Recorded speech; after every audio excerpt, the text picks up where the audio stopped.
जय हिंद साथियों। Future drops education के ऑनलाइन प्लेटफॉर्म पर आपका हार्दिक स्वागत है।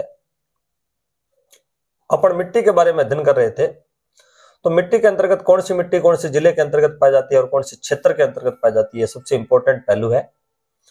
और मिट्टी का जो वर्गीकरण है वो कितने प्रकार का है, साधारण वर्गीकरण है, कृषि जो विभाग है उसके अनुसार से कितने प्रकार का वर्गीकरण है, और जो यूएसए के वैज्ञानिकों द्वारा जो मानक वर्गीकरण किया गया है उसके अनुसार राजस्थान में 5 प्रकार की मिट्टियां पाई जाती है। इन सब के बारे में अपन अध्ययन कर चुके हैं। आज अपना अध्ययन का विषय है कि मिट्टी की समस्याएं क्या क्या है, मिट्टी का अपर्दन किस प्रकार से होता है, अपर्दन को रोकने के उपाय क्या क्या है, मरुस्थलीकरण क्या है, मरुस्थलीकरण कैसे बढ़ता है, कैसे उसको रोका जा सकता है, ये अपने अध्ययन का विषय रहेगा। तो अपन बात करते हैं मिट्टी की समस्याएं। मिट्टी की समस्याएं, तो मिट्टी में क्या क्या समस्याएं आ सकती है। तो मिट्टी है वो उपजाऊ मिट्टी का अनुपजाऊ में बदलना ही समस्या है। और समस्या के अंतर्गत सबसे पहले आती है क्षारीयता। क्षारीयता एक पीएच मान होता है, वो अम्ल और क्षार को बताता है। तो 7 जो पीएच है वो तो उदासीन होता है, और 7 से जो ऊपर होता है वो अम्लीयता दर्शाता है, और 7 से जो नीचे होता है वो क्षारीयता दर्शाता है। ये अपने को ध्यान में रखना है। तो पीएच मान है वो बहुत नीचे चले जाता है, तो वो किसके अंतर्गत आती है, मिट्टी की क्षारीयता की समस्या के अंतर्गत आता है। और दूसरी समस्या है मिट्टी की लवणीयता, यानी नमक की मात्रा मिट्टी के अंतर्गत बढ़ जाती है सिंचाई के द्वारा।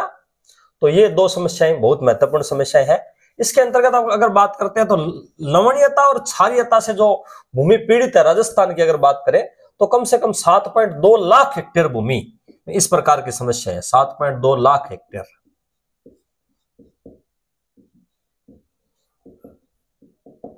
यानी क्षारीयता और लवणीयता से 7.2 लाख हेक्टेयर भूमि पीड़ित है। ये अपने को ध्यान में रखना है कि इतने क्षेत्र के अंतर्गत क्षारीयता और लवणीयता की समस्या पाई जाती है। ये अपने को ध्यान में रखना है। अब इन दोनों का उपाय भी है कि क्षारीयता का उपाय क्या है। क्षारीयता की समस्या को अगर उपाय करना है तो जिप्सम प्लस राख फास्फेट डाल देते हैं।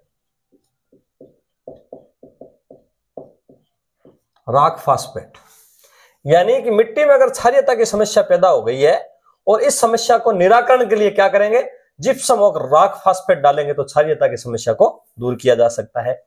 और दूसरी है लवणीयता की समस्या। इसका उपाय क्या है, इसका उपाय यह है कि ग्वार का ढेंचा, ग्वार का ढेंचा, ढेंचे का मतलब हो गया ग्वार को पहले कर दी जाती है बुआई, और जब वो ग्वार की जो फसल है वो कुछ बड़ी हो जाती है तब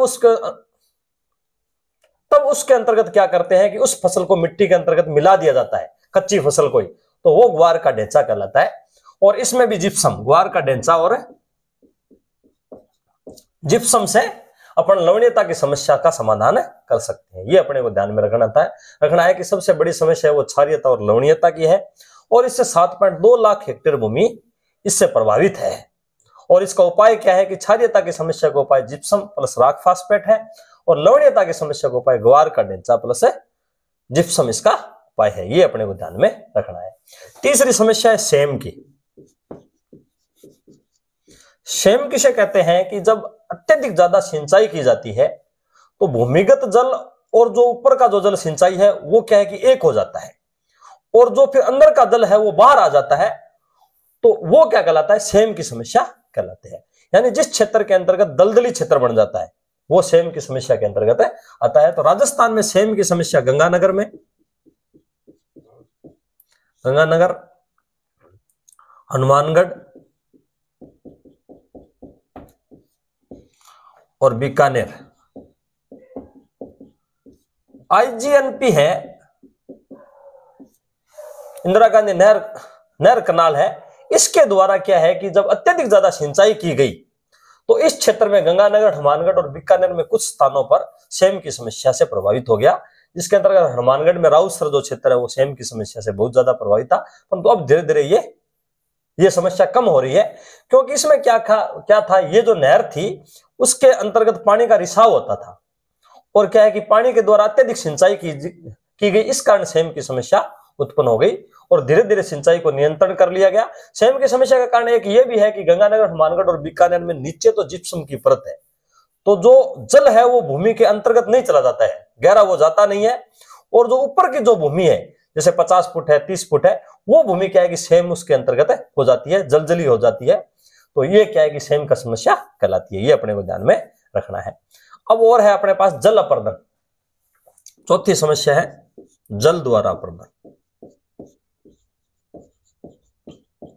जल अपर्दन, जल अपर्दन की समस्या राजस्थान की अगर बात करें तो सबसे पहले चंबल वाला क्षेत्र आता है। चंबल क्षेत्र, चंबल क्षेत्र के अंतर्गत धौलपुर, बीएड वाला जो भूमि है वो धौलपुर, करौली, सवाई माधोपुर का जो एरिया है वहां पर क्या है कि ये जल अपर्दन की समस्या है, और इसके अंतर्गत 4 लाख हेक्टेयर भूमि आती है। 4 लाख हेक्टेयर भूमि जल अपर्दन की समस्या से प्रभावित है। और 5वां है वायु अपर्दन। वायु से जब धूल भरी आंधियां चलती है तो उससे भी अपर्दन, मिट्टी का अपर्दन है वो ऊपरी परत खराब हो जाती है, तो वायु अपर्दन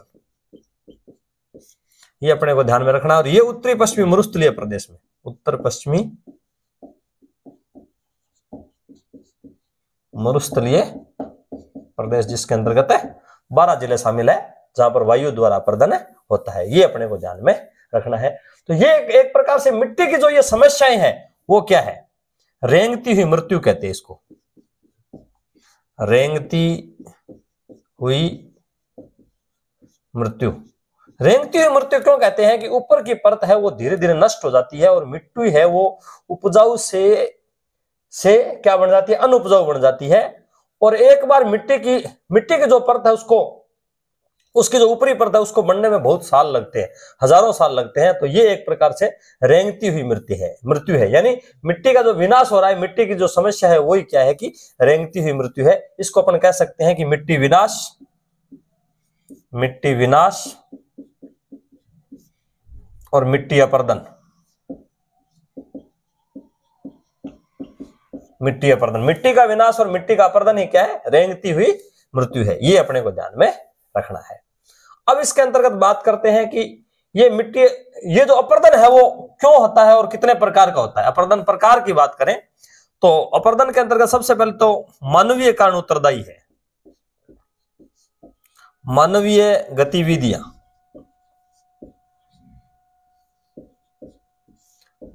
किसी भी तरीके से मानव क्या है कि मिट्टी को प्रभावित करता है, चाहे उसको कोई निर्माण कार्य करना हो, चाहे शहर बसाना हो, कुछ भी कार्य हो, मानव उसके द्वारा महत्वपूर्ण भूमिका निभाता है। तो मिट्टी के अपर्दन के अंतर्गत मानवीय गतिविधियां भी उत्तरदायी है किसी भी प्रकार की, वो सब की सब गतिविधियां मानवीय अपर्दन में आ जाती है। और जो मिट्टी का अपर्दन है वो किससे हो सकता है, पवन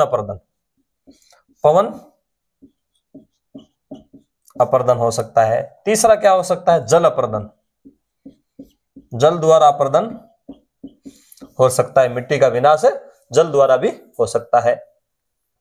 और परत अपर्दन, ऊपरी परत जब खंडित हो जाती है तो उसको अपन क्या कह सकते हैं, परत अपर्दन।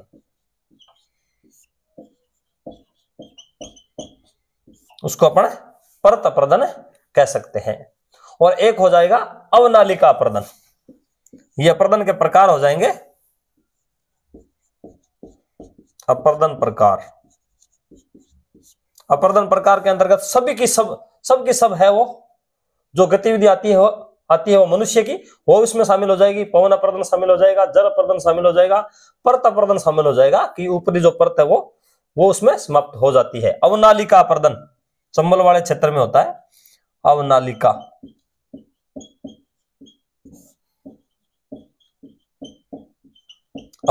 अपर्दन यानी कि जल के द्वारा इस प्रकार से नालियां बन जाती है गहरी, तो वो अवनालिका अपर्दन कहलाता है। और एक हो जाएगा क्षुद्र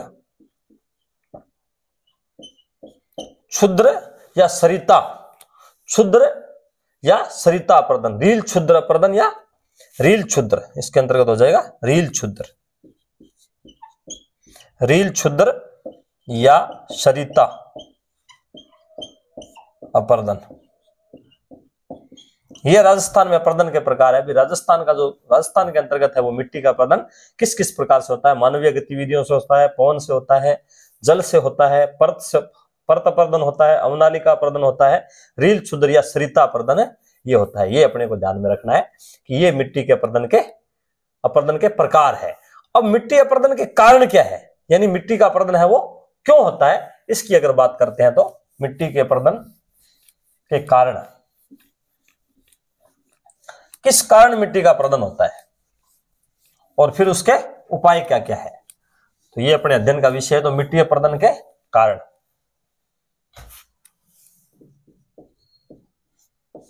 मिट्टी अपर्दन के कारण, यानी मिट्टी का अपर्दन है वो किन किन कारणों से होता है, ये अपने को ध्यान में रखना है। तो मिट्टी के अपर्दन में सबसे महत्वपूर्ण भूमिका तो वनोन्मूलन की है, यानी वन समाप्त हो रहे हैं और मिट्टी का अपर्दन।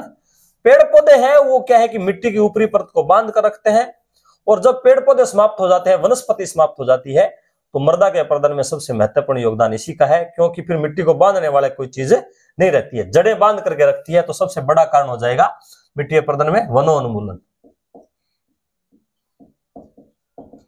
वनोन्मूलन, ये अपने को ध्यान में रखना है। वनोन्मूलन, वनोन्मूलन, ये अपने को ध्यान में रखना है। तो सबसे बड़ा कारण है वो वनोन्मूलन है। और क्या क्या कारण हो सकते हैं? दूसरा हो जाएगा कुछ आदिवासी क्षेत्र में झुमिंग, वालरा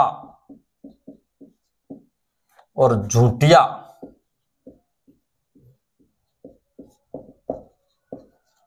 आदिवासी क्षेत्र है, जैसे डूंगरपुर, भील, और वो जो है वो झुमिंग, वालरा और झूटिया कृषि करते हैं, टोंगिया कृषि करते हैं, झूटिया नहीं टोंगिया, इसके अंतर्गत हो जाएगा टोंगिया। ये स्थानांतरण कृषि के नाम है, झुमिंग, वालरा और टोंगिया कृषि, ये स्थानांतरण कृषि है, इससे भी मिट्टी का अपर्दन होता है।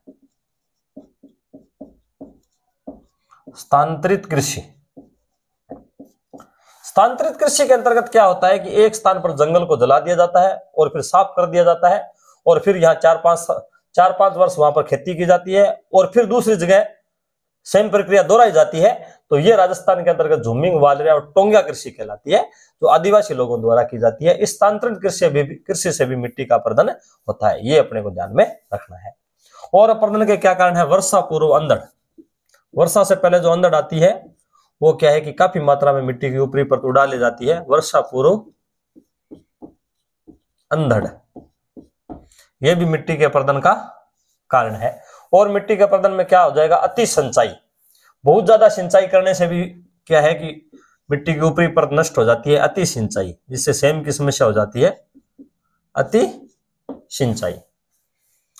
और हो जाएगा रासायनिक उर्वरकों का प्रयोग, रासायनिक उर्वरकों का प्रयोग, पेस्टिसाइड वगैरह का ज्यादा इस्तेमाल करने से भी मिट्टी की ऊपरी परतें खत्म हो जाती है। तो रासायनिक उर्वरकों का प्रयोग, और एक कारण हो जाएगा अवैज्ञानिक कृषि, यानी कृषि क्या है कि वो पुराने तकनीक से करना, वैज्ञानिक तरीके से कृषि करने से मिट्टी की परत वैसी की वैसी रहती है। कृषि अवैज्ञानिकता, इसको अपन कह सकते हैं, कृषि अवैज्ञानिकता। तो ये अपने पास कारण हो गए कि मिट्टी अपर्दन के कारण कौन कौन से है? वनोन्मूलन हो गया, झुमिंग, वालरा और टोंगिया कृषि हो गई, वर्षा पूर्व अंधड़ हो गया, अति सिंचाई हो गई, रासायनिक उर्वरक हो गए, और कृषि की अवैज्ञानिकता हो गई। ये सब कारण किसके हैं? मिट्टी अपर्दन की ये कारण है।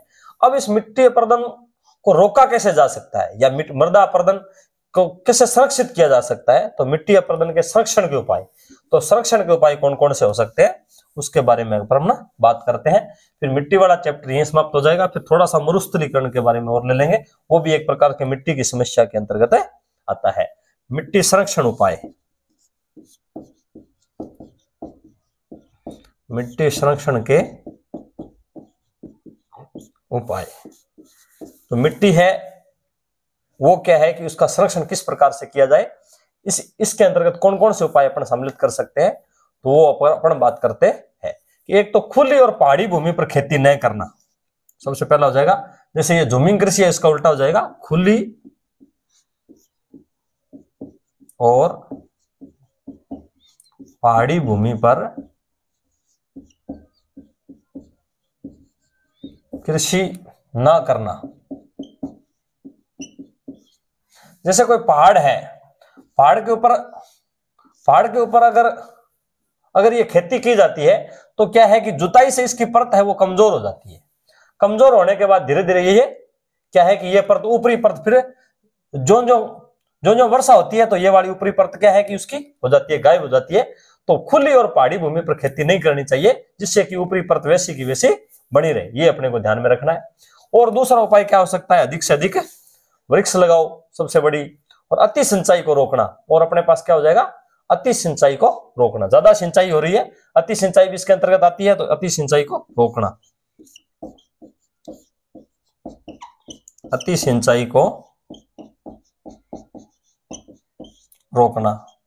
और तीसरा उपाय अपने पास क्या हो जाएगा, अति सिंचाई को रोकना, अपर्दन को रोकना। जो अपर्दन हो रहे हैं जल और वायु द्वारा, उसको अपर्दन को रोकना। अपर्दन को अगर रोकेंगे तो इसमें रहेगा कि ये मिट्टी संरक्षण के उपाय के अंतर्गत सम्मिलित हो जाएंगे। वृक्ष की श्रृंखला बनाना, यानी वृक्षों की कतार लगाना। चौथा हो जाएगा वृक्षों की श्रृंखला लगाना, या वृक्षों की कतार के रूप में वृक्ष लगाना, जिससे कि वायु अपर्दन रोका जा सके। और उपाय कौन कौन से हो जाएंगे, फसलों का हेर फेर, फसलों को बदल बदल कर बुआई करना, फसलों का हेर फेर, यानी सेम फसल है वो बार बार नहीं बुआई करना, फसलों को बदल बदल कर बोना, इसके अंतर्गत समझ हो जाएगी। और वृक्षों की कटाई का प्रतिबंध करना, वृक्षों की कटाई प्रतिबंध, वृक्षों की जो कटाई है उसको बिल्कुल रोक दिया जाए और वृक्षारोपण किया जाए। और क्या किया जाए, वृक्षारोपण। वृक्षारोपण क्या है कि मिट्टी संरक्षण के उपाय है। और समोच्च रेखीय जुताई, यानी रेखाओं के रूप में जुताई करना, समोच्च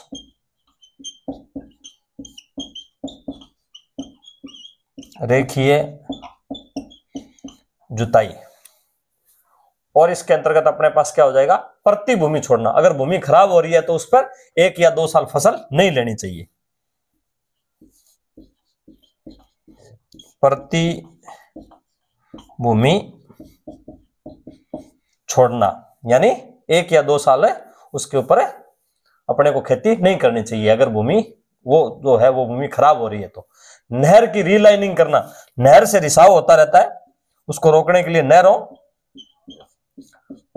की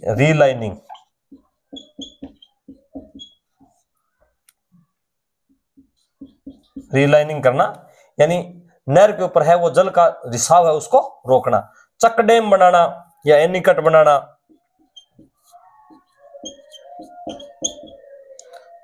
चक डैम, एनीकट, चक डैम एवं एनीकट का निर्माण, जिससे क्या है कि मिट्टी को कम से कम नुकसान हो जल द्वारा। और चारागाह का विकास करना, और चारागाह का विकास करना। इन उपायों से क्या है कि अपन मिट्टी के अपरदन को रोक सकते हैं। तो मृदा संरक्षण के अंतर्गत अपने पास कौन कौन से उपाय हो गए, पहाड़ी पर खेती न की जाए, अति सिंचाई भी न किया जाए, अपरदन को रोका जाए, वृक्ष को श्रृंखला के रूप में लगाया जाए, फसलों को हेर फेर कर बोया जाए, वृक्ष है वो वृक्षों की जो कटाई है उसको प्रतिबंध किया जाए, वृक्षारोपण किया जाए, समोच्च रेखीय जुताई की जाए, प्रति भूमि छोड़ दी जाए, नहरों की रीलाइनिंग की जाए, चक डैम और एनीकट का निर्माण किया जाए, और चारागाह का विकास किया जाए।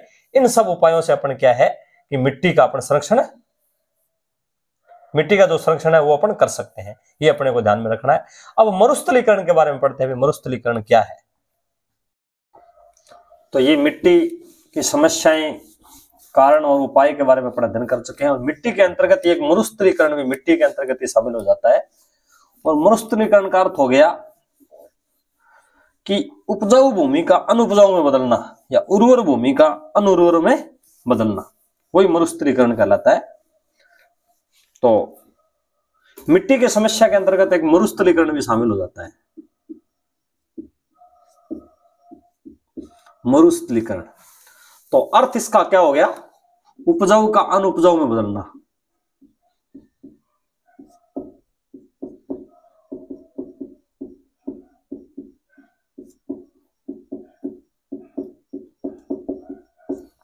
तो उपजाऊ भूमि का है वो अनुपजाऊ में बदलना क्या कहलाता है, मरुस्थलीकरण कहलाता है। यानी उर्वर का अनुर्वर में बदलना भी मरुस्थलीकरण का ही उदाहरण है। तो मरुस्थलीकरण की अगर बात करते हैं तो विश्व में 35% क्षेत्रफल, जो वर्ल्ड का पूरा क्षेत्र है उसमें 35% क्षेत्रफल मरुस्थल, 35% क्षेत्रफल मरुस्थल है। विश्व में 35% मरुस्थल का विस्तार, यानी विश्व का जो क्षेत्रफल है उसके 35% भाग पर क्या है कि मरुस्थल है। ये अपने को ध्यान में रखना है। और भारत में अगर मरुस्थल की बात करें तो भारत में मरुस्थल, तो भारत में जो मरुस्थल है वो आ जाता है राजस्थान में, पंजाब में कुछ थार का मरुस्थल आ जाता है, हरियाणा में आ जाता है, गुजरात में आ जाता है, आंध्र प्रदेश में आ जाता है और कर्नाटक में आ जाता है, और कर्नाटक में आ जाता है। ये अपने को ध्यान में रखना है। तो राजस्थान, भारत के अंतर्गत मरुस्थल राजस्थान, पंजाब, हरियाणा, गुजरात, आंध्र प्रदेश और कर्नाटक के अंतर्गत है ये शामिल हो जाता है। ये अपने को ध्यान में रखना है। और अगर राजस्थान के मरुस्थल की बात करें तो थार का वो जो मरुस्थल है, थार का मरुस्थल प्रतिवर्ष यानी हर साल 13,000 हेक्टेयर भूमि को निगल रहा है।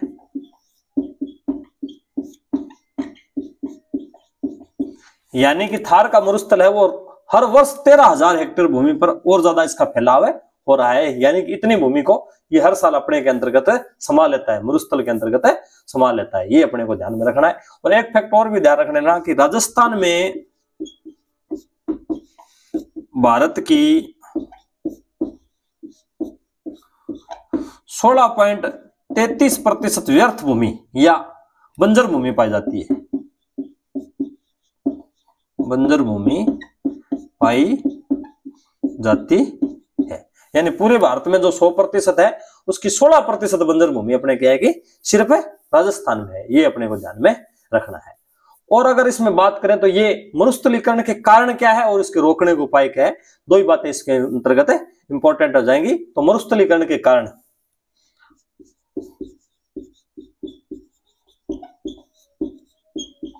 मरुस्थलीकरण के कारण, तो मरुस्थलीकरण का क्या क्या कारण है इसके बारे में अपन बात करते हैं। तो मरुस्थलीकरण किस कारण से होती है? अनियंत्रित वृक्षों की कटाई। एक तो सबसे बड़ा कारण तो क्या है?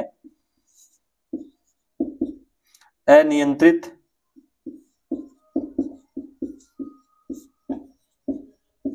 वृक्षों की कटाई या वनस्पति का नाश। तेज गति से जो वनस्पति का नाश हो रहा है इसके कारण क्या है कि मरुस्थलीकरण का विस्तार हो रहा है। और एक राजस्थान का और जो ये क्षेत्र है इसमें पशुधन की अधिकता, यानी जब पशुओं की अधिकता हो जाती है तो उससे वनस्पति का नाश होता है। जैसे भेड़ बकरियां हैं, ये क्या है कि जैसे कोई भी वनस्पति है उसको अंतिम जड़ तक खा जाती है, तो उससे भी क्या है कि मरुस्थलीकरण को बढ़ावा मिलता है। पशुधन की अधिकता भी इसका एक कारण है। एक जैविक दबाव, अत्यधिक ज्यादा पशु पक्षी और जो दबाव है वो भी मरुस्थलीकरण का कारण है। जैविक दबाव के कारण भी क्या है कि भूमि है वो मरुस्थलीकरण के अंतर्गत बदल जाती है। ये अपने को ध्यान में रखना है। वन विनाश, वन विनाश, वनों का विनाश भी मरुस्थलीकरण का कारण है, ये अपने को ध्यान में रखना है। अत्यधिक जाना, ज्यादा चारण, पशुओं की जब अधिकता है तो अतिचारण, अतिचारण भी इसका कारण है। और तापमान और पवन का वेग, तापमान के कारण भी क्या है कि जो कण है वो मिट्टी के कण दूर दूर हो जाते हैं। तापमान वह वायु वेग और वायु की गति भी मरुस्थलीकरण को प्रभावित करती है, यानी कि ये जो धूल है वो अपने साथ उड़ा करके ले जाती है। और अपने पास क्या क्या हो जाएगा इसके कारण, सिंचाई में लवणीयता, सिंचाई में जब लवण की मात्रा अधिक होती है तो भूमि अनुर्वर हो जाती है। सिंचाई में लवणीयता, सिंचाई में लवणीयता के कारण भी मरुस्थलीकरण का विस्तार हो रहा है, ये अपने को ध्यान में रखना है। सेम, सेम के कारण भी मरुस्थलीकरण का विस्तार हो रहा है, सेम फैल रही है तो, और सेम अपन पढ़ के आई है। और क्या हो जाएगा, पोषक चक्र का भंग होना, जो एकदम सही जो सिस्टम बना हुआ है उसके अंतर्गत अगर रुकावट आती है तो पोषक चक्र का भंग होना, पोषक चक्र का भंग होना। और एक अपन हो जाएगा जनसंख्या विस्फोट, जनसंख्या विस्फोट के कारण भी क्या है कि मरुस्थलीकरण का कारण है। तो ये मुख्य अपने पास है, कौन कौन से कारण हो गए, अनियंत्रित कटाई हो गई, पशुधन की अधिकता हो गई, जैविक दबाव हो गया, वन विनाश हो गया, अतिचारण हो गया, तापमान और पवन वेग हो गया, सिंचाई में लवणीयता हो गई, सेम हो गई, पोषक चक्र का भंग होना और जनसंख्या विस्फोट, ये अपने पास क्या हो गए, मरुस्थलीकरण के कारणों के अंतर्गत सम्मिलित हो गए। अब अगर बात करते हैं कि मरुस्थलीकरण कारणों का उपाय क्या क्या है, इन्हीं चीजों को अगर थोड़ा सा बदल कर उनको करें तो क्या हो जाएगा, इसके उपाय हो जाएंगे, यानी मरुस्थलीकरण रोकने के उपाय क्या क्या है।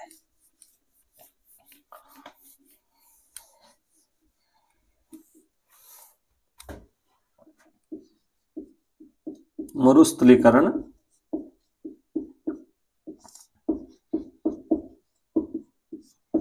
रोकने के उपाय,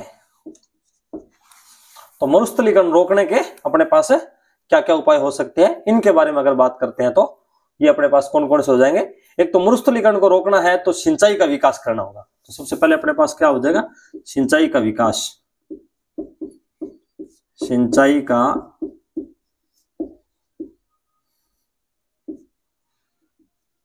विकास, मरुस्थलीकरण को रोकना है तो अपने को सिंचाई का विकास करना होगा। और मरुभूमि है उसका उन्मूलन भी करना होगा, जो मरुभूमि बढ़ रही है उसको रोकना होगा, मरुभूमि का उन्मूलन भी अपने को करना होगा, ये अपने को ध्यान में रखना है, मरुभूमि का उन्मूलन भी करना है। और सिंचाई भी किस तरीके से करनी है ये भी अपने को ध्यान में रखना है, तो सिंचाई अपने को बूंद बूंद सिंचाई करनी पड़ेगी, बूंद बूंद और फुहारा सिंचाई, बूंद बूंद व फुहारा सिंचाई,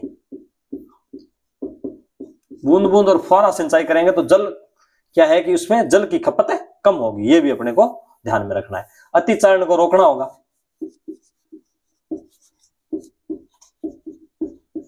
अतिचारण को रोकना, अतिचारण को रोकना होगा। और ऊर्जा के जो है वो नए स्रोत ढूंढने पड़ेंगे, ऊर्जा के नवीनीकरण स्रोत, यानी गैर परंपरागत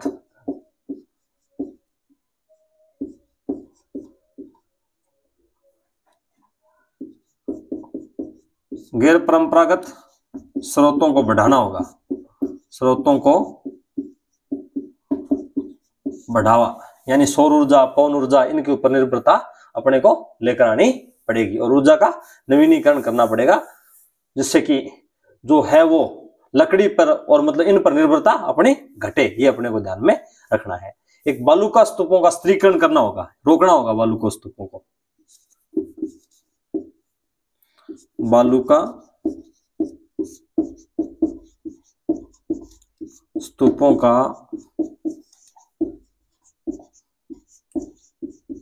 स्त्रीकरण, यानी कि उनको रोकना होगा आगे बढ़ने से, ये अपने इसके अंतर्गत सम्मिलित हो जाएगा।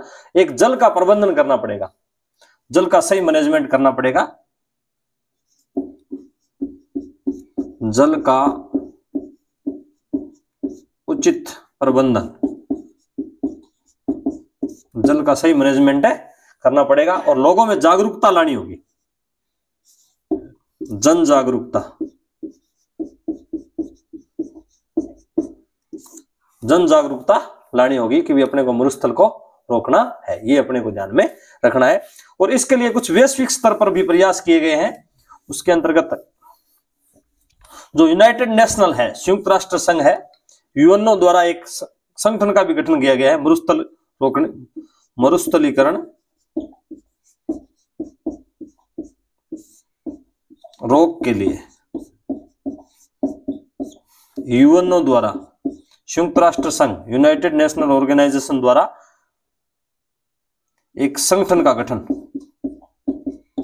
संगठन का गठन किया गया है। UNO, united national control and conservation desert, UNCCD का गठन किया गया है। ये अपने को ध्यान में रखना है कि मरुस्थलीकरण को रोकने के लिए यूएनओ ने भी यूएनसीसीडी का गठन किया है। और एक विश्व मरुस्थल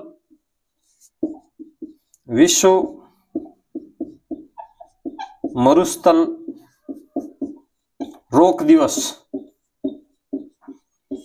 दिवस भी मनाया गया है। वर्ल्ड डेजर्ट कंट्रोल डे जो है वो कब मनाया जाता है? 17 जून को। मरुस्थलीकरण को रोकने के लिए वर्ल्ड डेजर्ट कंट्रोल डे भी मनाया जाता है। कब मनाया जाता है? 17 जून को मनाया जाता है। तो ये दो प्रकार के प्रयास है जो वैश्विक स्तर पर भी मरुस्थलीकरण को रोकने के लिए किए गए हैं। तो ये मिट्टी वाला जो चैप्टर है, मिट्टी और मरुस्थलीकरण का वाला जो चैप्टर है वो कंप्लीट हो गया। अगला चैप्टर अपना वनस्पति के बारे में अध्ययन करेंगे, राजस्थान की कौन कौन सी वनस्पति है।